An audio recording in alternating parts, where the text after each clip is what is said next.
Welcome to Small Business, Big Network, the podcast for small business owners who want big results from their networking.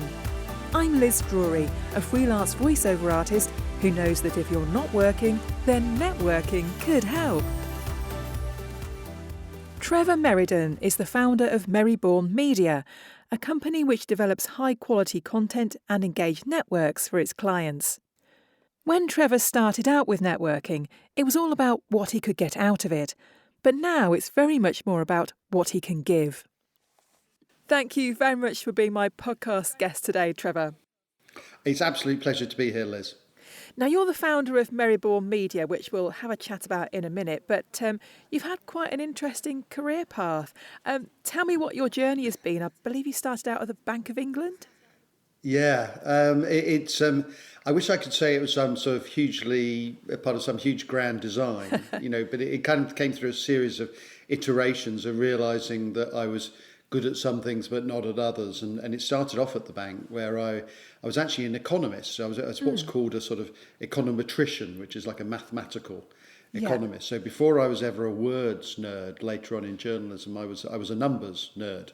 And I was cranking the handle of the bank's economic model, and we were producing all these numbers and poring over all the data. And I realised sort of fairly early on that there were lots of very, very clever people at the bank who were kind of a bit better than me at doing that. And so they were better at the numbers. But I was better at telling stories around the numbers. And so I kind of realised, I thought, well, there's a strength here that I need to play to. And I had 4 very happy years, but then I decided that I wanted to just write about numbers. So I used my economic specialism and knowledge to be an economic journalist. So I went off to the Economist Group after that. Okay, and how long did you stay in journalism, and what kinds of thing were you writing? Well, I mean, it was kind of mainly sort of writing economic reports to start with, and then I kind of went into, I suppose what you might call sort of mainstream sort of business journalism, and I actually really struggled, to sort of persuade people at the time that I was able to sort of make that transfer from being a economist who wrote a bit to being a journalist, who could sort of write about most things. And I knocked on a lot of doors, and a lot of them shut in my face. and then eventually I met this guy working for a magazine called Management Today called Charles Skinner, who said, you're not a journalist, are you? But you want to get into journalism? And I said, yes. And he goes, that's fantastic, because I wasn't a journalist either. He'd got into journalism, and he was he was actually looking for somebody who hadn't had formal training as a journalist, because I think he saw a lot of the formally trained journalists and felt that they were quite narrow in their focus, whereas I'd had a bit of life experience at that point. And when I got into the sort of the journalism office, I realised that being a business journalism magazine at Management Today, lots of surveys came into the office, and a lot of the other sort of journalists sort of ran away from the surveys because they were afraid of the numbers, and whereas I liked the numbers and I ran towards them, and so I kind of found a sort of comfort zone and a little bit of a niche in sort of writing up surveys and building my own confidence as a journalist in that way. And so I had a happy time doing that, and then I joined a magazine called Internet Business during the dot-com boom and bust, and so I was put in charge of this magazine, and when it was an extraordinary thing. I don't know if you remember that time or not, but during the dot-com boom, I was producing this magazine, and it was just getting bigger and bigger and fatter with more and more advertising in it all the time. And my publishers were saying things to me like, Trevor, you're the best editor in the world because everything you're doing is working. and I was going, oh, right, okay, that's a shame. And then, of course, the bubble burst and things started going down. And then they turned to me and said, Trevor, you're terrible. Nothing you're doing is working, and it's all your fault. And I kind of realised after a while that I was in this. We kind of suspected that there was a bubble around it, but we kind of then realised that actually I was neither a brilliant editor nor a terrible editor. I was a decent editor. In the middle of a kind of extraordinary time, and then they put me onto they said, well, actually, we think you've done all right, and we're going to put you onto a nice safe magazine called HR magazine, full of HR professionals. They're nice people. They're people. You're a people person. You can talk to them, and and you'll all get on fine. And that was actually where I found a real love of writing about the areas that I now specialise in writing about, which is sort of leadership, management, learning, sort of development of sort of human potential, Yeah. and so I did that for a while. And I did that for about 4 years, and we grew this magazine quite a lot, and and I thought, well, this is fantastic. But I had something lurking within me at that point, is that I'd been an editor, a guy who sort of writes stuff, and I wanted to run stuff, if you like. I wanted to own my own business, run my own business. I hadn't got the first Scooby-Doo on how to do it. So I, just as I was thinking about that, someone came along who was working, in a PR business, a sort of thriving but quite young PR business, about 20 people. And said, well, actually, we're just looking for somebody just like you to work in this PR business. So that wasn't my own business, but I thought, if I could sort of learn at her shoulder for about sort of 3 or 4 years, that's what I'll do. So then I I put away my pen for a few years, and I sort of went into the PR business, where I was on the other side of the fence, pitching into the people that I used to be. Yeah. And so I specialising though in the whole kind of leadership management. And what did I learn about PR during that time? Well, virtually nothing that I didn't already know, but I learned a lot about helping to run a business. Yeah. And so I built that up, and we grew that business from about 1 million to about 3.5 million, and in about 4 years, and then I just decided that I want to do it myself. I want to set up my own business. So that's where I am now, in a business where I am halfway between the worlds of of being a journalist and working in PR, where I produce content, but it's for the corporate market. Yes. And so it's like thought leadership papers and so on, things like that. Some people like that term, thought leadership, some people don't. But whatever it is, what you're trying to do is you're trying to position the client in the top of people's minds, for their market. Yeah. So who are your clients and what kind of businesses do you work with? Yeah, well, I mean, it's kind of my specialism, I suppose, is in the business to business market. So that's businesses selling to other businesses, and specifically more, it's to do with HR providers, who are trying to sell into HR directors a lot of the time. So I would be.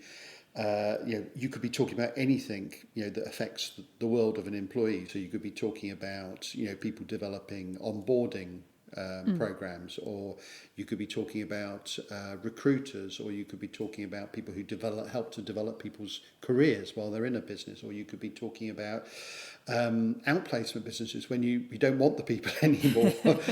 So right across that, what they kind of call the employee life cycle, I will help businesses sort of position themselves. But I also work with, I work with organisations like the Top Employers Institute, which is a tremendous business that's kind of certifying other best practice employers.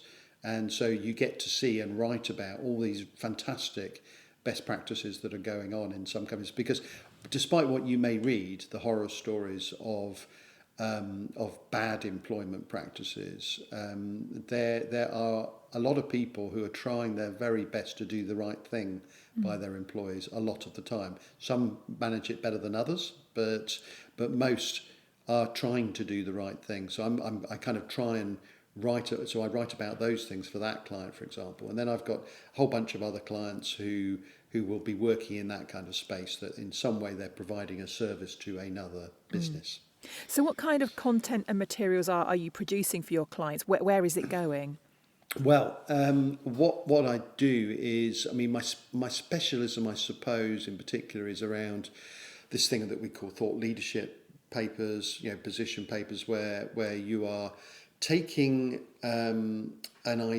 it's about the taking of the issues that you work with the client to say to them, what are the issues that your clients are facing? You, the client, know your buyers, hopefully better than I do, but tell me what problems they're facing, or put them or put me in front of your buyers, and I'll talk to them and just say, what problems are you facing? And then from that, you produce content that really addresses those sorts of issues. So there's always issues in every industry where, what I'd call the sort of issues at the fuzzy edge of people's thinking, that they know they've got a real problem, I don't know, with recruitment, or or they keep losing people, in their business, and my client would maybe trying to, I don't know, sell them some engagement software, for example, just for the sake of an example, and so the software itself, if I'm honest, isn't particularly interesting. I mean, nobody's really interested in the software per se, but what they're interested in, what it does for their business, what it does, and what does it do? It kind of helps people, attracts people into the business, helps them stay in the business longer, makes them enjoy their job, makes them see a career path for themselves within that business. I mean, the software doesn't do all of those things, of course not, but what it does is it's part of that process where you're saying you want your people to be engaged and stay in the business. This will help you, and so it's not really what I'd call a direct sell. It's about highlighting the issues that you are trying to solve for them. Does that make sense? Yes. Yeah. Okay. Yeah. So that's the main thing. So it's all about issues-based content, and it could be a thought leadership paper. It could be a whole series of blogs. Increasingly, I also advise people on their content strategy. So, as somebody who's now worked in journalism and PR and in between the two, then I've got a pretty broad view on why some of their content may be working and why some of their content may not be working. And then the other things I do are actually, I get kind of down and dirty with CEOs who want to, I don't know, write a book or something, or write their own position paper, where I become the ghostwriter, if you like. So sometimes I'm ghostwriting for them, as in I'm writing the thing saying, what do you think about this? And they go, no, it's not, that's not what I meant, and let's change this around. Or it works the other way, where they have a first go at writing, and I then jump in and sort of suggest ways that they could improve it. It depends on the enthusiasm and ability of the author. But I'm happy to play the ghostwriter, or happy to have a byline. I don't mind really. But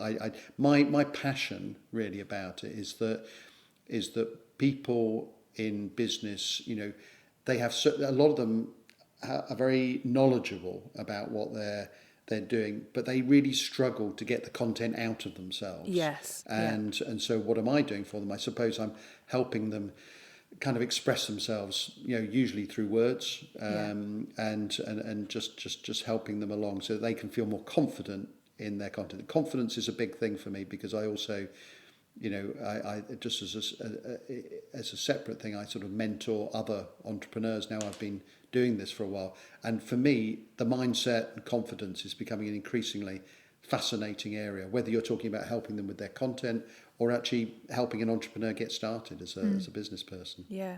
So let's turn to networking now then. How do you use networking in your business? It's indispensable, really, as a business tool for me. I mean, it's something that I would have been probably, funnily enough, when I was a journalist, where you'd think journalists would be good at networking, I was actually a sort of introverted journalist, and so on my journey, I was the one who hated networking originally, and so I would go if I was sort of kind of forced to go. I mean, but I'd at that stage early in my career, I would just sort of prefer to sort of read a press release and think about it, and and of course in those days you just used the phone a lot more, and you were sort of phoning up. But that was more of a form setting. In terms of networking, it took me a long time, and but then I kind of realised that actually that when you went out and networked, you actually picked up the most interesting stories, and so you weren't. Whereas you can, as a journalist, you can get very reliant on a sort of, and perhaps a little bit lazy, of this massive inflow of information that's coming in. Everyone wants to email you. Everybody wants to send you their press release, and you think that is the world, and then you go out and you actually find the real people and the real stories, and so that's when networking became interesting for me originally as a sort of as a way to get better stories. And then in its own right, I think it became interesting because I realised that I wasn't going in to any networking situation. This happened a bit more in the PR phase of the career, where I actually found that I was going in and listening, and I started to do what and this may sound funny, Liz, but I became a better listener when I was working in consultancy. When I was a journalist, you think journalists have to have big ears and listen, but actually I realised that I'd only ever been listening for the headline that I was writing, or I'd been listening for the quote, the soundbite, as they say now, sort of that would work with the article the best. I wasn't really listening. And then when I went into consultancy, I realised you had to really listen to what people's challenges were and how to help them and how to solve it for them. And I thought, actually, I'm really enjoying this because I'm opening up my ears, and it kind of led to me taking a real and genuine interest in what people's challenges were. And then so it's a bit like any kind of thing that starts out as something like, oh, I think I should do this, and then it becomes more passionate the more you do it and the more confident you get.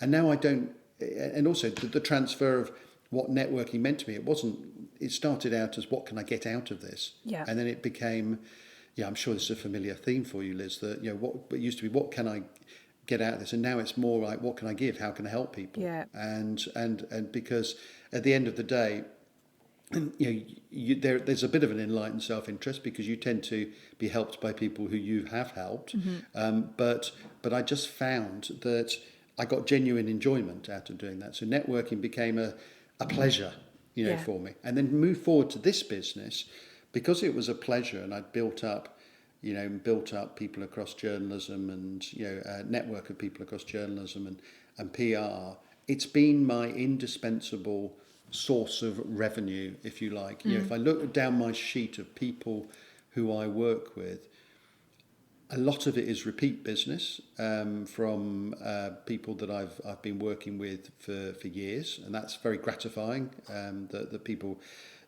they come back for more. And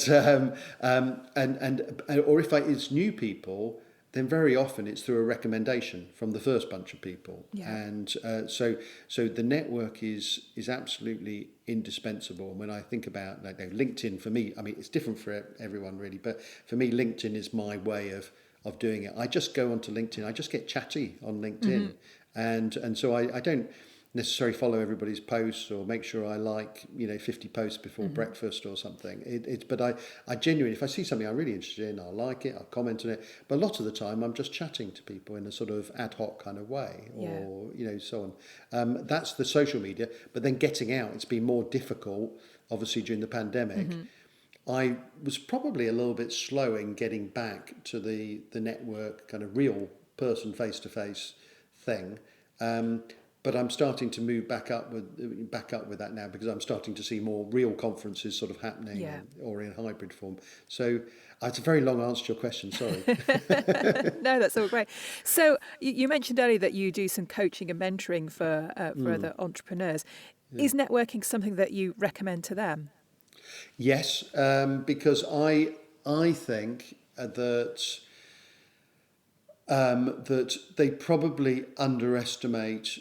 Almost universally, I say, underestimate the power of the network they already have. They might, I don't know. They might go to their tired old LinkedIn profile, which has, they've only got 20 connections, and they haven't put their photo in there, and and it looks like, and they'll think, I don't know many people, and that's not true. I think, because if you have to invest time, for example, in building up your sort of your profile and network. I mean, this is advice. I should stress that I'm talking about on the online side of things first, and so I'm always telling people that you're probably much more closely connected than you think you are to people, and to I always advise people to think about, if they're starting up a business, for example, and they've got a specific market that they're targeting, who they would love to be working with in 5 years' time, and then go and look those people up and see